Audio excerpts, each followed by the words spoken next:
오늘 묵상의 주제는 회개 또 사과입니다. 회개는 하나님과의 관계에서 하는 것이고 사과는 사람과의 관계에서 하는 것입니다.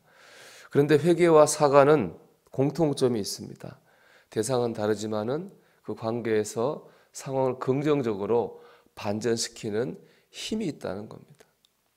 오늘 본문을 보면 요셉의 형들이 양식을 얻기 위해서 애굽의 국무총리가 된 요셉 앞에 섰습니다.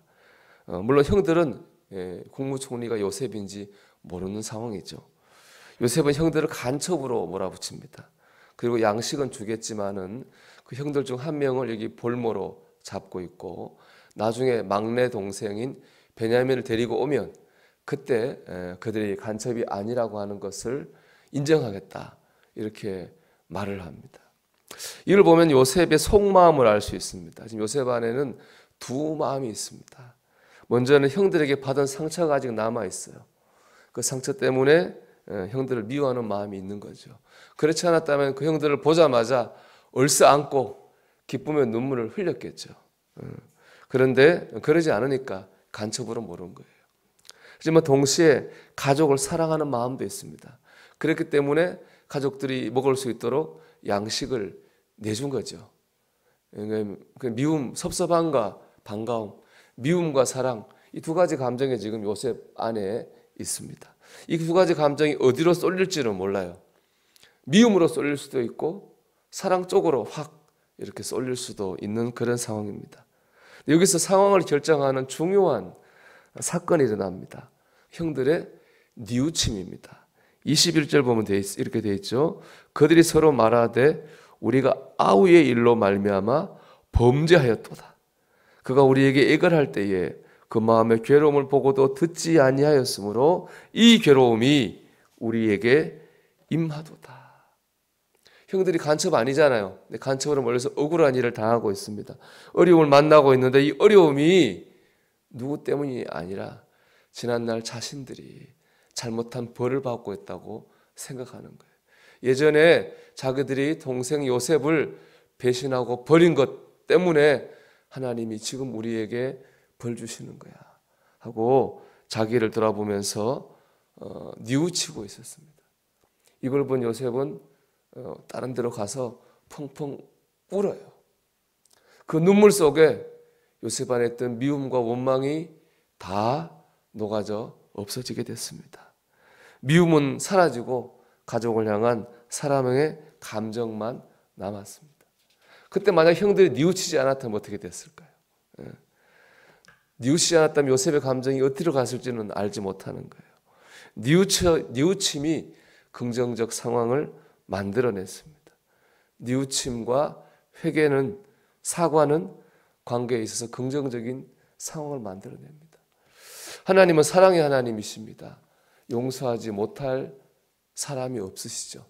근데 단 한 사람만큼 용서하지 않습니다. 그 한 사람이 누굽니까? 회개하지 않는 사람입니다. 하나님은 진실한 마음으로 회개하는 그 사람을 용서하십니다. 그렇기 때문에 우리는 회개를 통해서 죄 가운데에서 은혜 가운데로 나가게 됩니다. 회개하는 일에 게을러서는 안 됩니다. 잘 회개하는 사람이 은혜도 잘 받는 줄 믿습니다. 특별히 고난을 회개의 기회로 삼아야 됩니다. 요셉의 형들은 고난 가운데서 자기를 돌아보고 그리고 회개했습니다. 그 어려움을 만나면은 고난을 만나면 자기를 먼저 돌아봐야 됩니다. 그리고 잘못을 깨닫고 회개해야 되죠. 그럴 때 은혜의 문이 열리게 됩니다. 근데 많은 경우 사람들은 고난을 만나면은 먼저 다른 사람을 봅니다. 환경을 보거나 세상을 봐요. 그 탓을 해요. 그 사람이 문제라는 거예요. 말이 교묘해. 나도 문제가 있지만 그 사람이 문제라는 거예요. 세상이 이렇다는 거예요.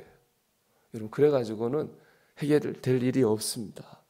하나님과의 관계를 열 수 없습니다. 상황을 복되게 풀어낼 수도 없는 거예요. 우리 잘 하는 말 있잖아요. 내 탓이요. 나를 먼저 돌아볼 수 있어야 됩니다. 사람 앞에서도 사과할 줄 알아야 됩니다.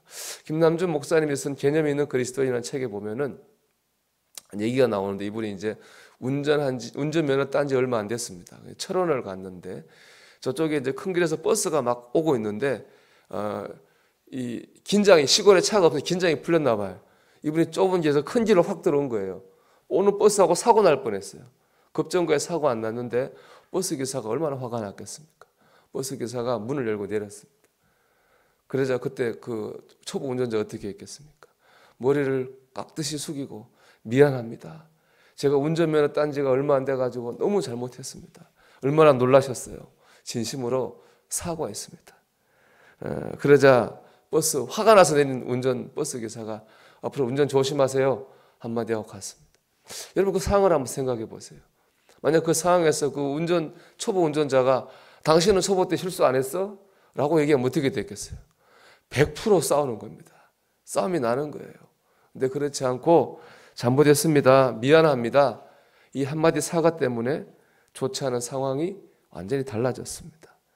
이처럼 사과는 관계에 있어가지고 상황을 반전시키는 힘이 있는 겁니다. 잠언 15장 1절 이렇게 말씀합니다. 유순한 대답은 분노를 쉬게 하여도 과격한 말은 노를 격동하느니라. 유순한 대답은 화가 올라간 걸 깔아앉히는 거예요. 근데 잘못된 대답 한마디는 오히려 없는 화를 끌어올린다는 것이죠. 여러분 우리가 이 사과 한마디가 유순한 말 한마디가 상황을 반전시킵니다. 여러분 오늘도 우리 가족도 있고 다른 사람들도 있는데 여러분 사과하는 것을 아끼지 마십시오. 그 사과한다 해가지고 우리가 우스워지는 게 아니라 오히려 존경을 받게 될 것입니다. 그런 모습을 통해 하나님의 영광을 드러낼 수 있습니다. 회개와 사과는 상황을 긍정적으로 반전시키는 힘이 있습니다. 우리가 오늘도 이 진리를 마음에 새기고 회개할 때 회개하고 사과 필요할 때 사과해서 오히려 고난을 은혜와 축복으로 만들어가는 저와 여러분이 되기를 주님의 이름으로 축원합니다.